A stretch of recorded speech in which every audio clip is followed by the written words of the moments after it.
GTN academy மற்றும் ஹிந்து தமிழ் வழங்கும் UPSC civil service எக்ஸாமுக்கான இணைய வழி கருத்தரங்கு. DGP டாக்டர் சைலேந்திர பாபு மற்றும் டாக்டர் சத்யா கரிகாலன் வழிகாட்டுதலின் கீழ் உங்களது கனவு பதவியை எட்டி பிடியுங்கள்.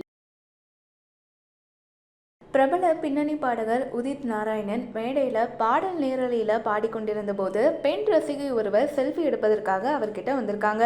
அந்த பெண் ரசிகை அவருக்கு கன்னத்தில் முத்தம் கொடுத்த போது பாடகரோ அந்த பெண்ணுடைய தலையை திருப்பி உதட்டில் முத்தம் கொடுத்திருக்காரு. இந்த வீடியோ இணையத்தில் ட்ரெண்டான நிலையில் பாடகரின் செயலுக்கு கண்டனங்கள் குவிஞ்சு வருது. பிரபல பாடகரான உதித் நாராயணன் இந்தி, தெலுங்கு, தமிழ், கன்னடம், ஒடியா, நேபாளி உள்ளிட்ட பல மொழிகளில் பாடியிருக்காரு. மேலும் பத்மபூஷன், லதா மங்கேஷ்வர் விருது, பத்மஸ்ரீ என பல உயரிய விருதுகளை பெற்றிருக்கக்கூடிய இவர் தமிழில் அச்சச்சோ புன்னகை, காதல் பிசாசே, சோனியா சோனியா உள்ளிட்ட பல ஹிட் பாடல்களை பாடியிருக்காரு. 70 வயதான இந்த பாடகர் மேடையில் அநாகரிகமாக நடந்து கொண்டது இணையத்தில் பேசு பொருளாக இருக்கு. பாடகர் உதித் நாராயணன் நேரலை நிகழ்ச்சியில் டிப் டிப் பசாபானி அப்படிங்கிற பாடலை பாடிட்டு இருந்தார். அப்போது அந்த பாடலை கேட்டு மகிழ்ந்து போன அவருடைய தீவிர ரசிகர்கள் அவர் கூட செல்ஃபி எடுக்க மேடைக்கு அருகில் கூடினர்.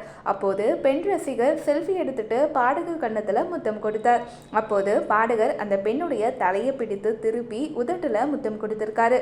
அது மட்டும் இல்லாமல் மற்றொரு பெண் ரசிகை பாடகரை முத்தமிட்டு கட்டிப்பிடிக்க முயன்ற போது உதித் நாராயணன் அவருடைய கன்னத்துல முத்தமிட்டார். அதோடு மட்டுமில்லாம செல்ஃபி எடுக்க வந்த மற்றொரு பெண்ணின் உதட்டிலும் முத்தம் கொடுத்தார். இதை கூட்டத்தில் இருந்தவர்கள் கைத்தட்டி ஆரவாரம் செஞ்சிருக்காங்க.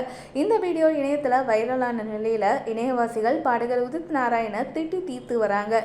அந்தஸ்துள்ள ஒரு பாடகர் பொதுவில் இப்படியே அசிங்கமாக நடந்துக்கிறது, அவர் தன்னுடைய பொறுப்பை உணர்ந்து நடந்து கொள்ள வேண்டும் அப்படின்னு பதிவிட்டிருக்காரு.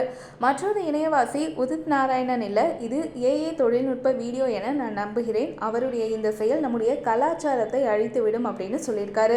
பாடகருக்கு எதிராக இணையத்தில் மோசமான விமர்சனங்கள் வந்து கொண்டிருக்கும் நேரத்தில் இந்த சம்பவம் குறித்து உதித் நாராயணன் இதுவரை எந்த கருத்தையும் தெரிவிக்கவில்லை அப்படிங்கிறது குறிப்பிடத்தக்கது. இவருடைய இந்த செயல்பாடு பற்றி உங்களுடைய கருத்து என்ன அப்படிங்கிறத எங்க கூட ஷேர் பண்ணுங்க.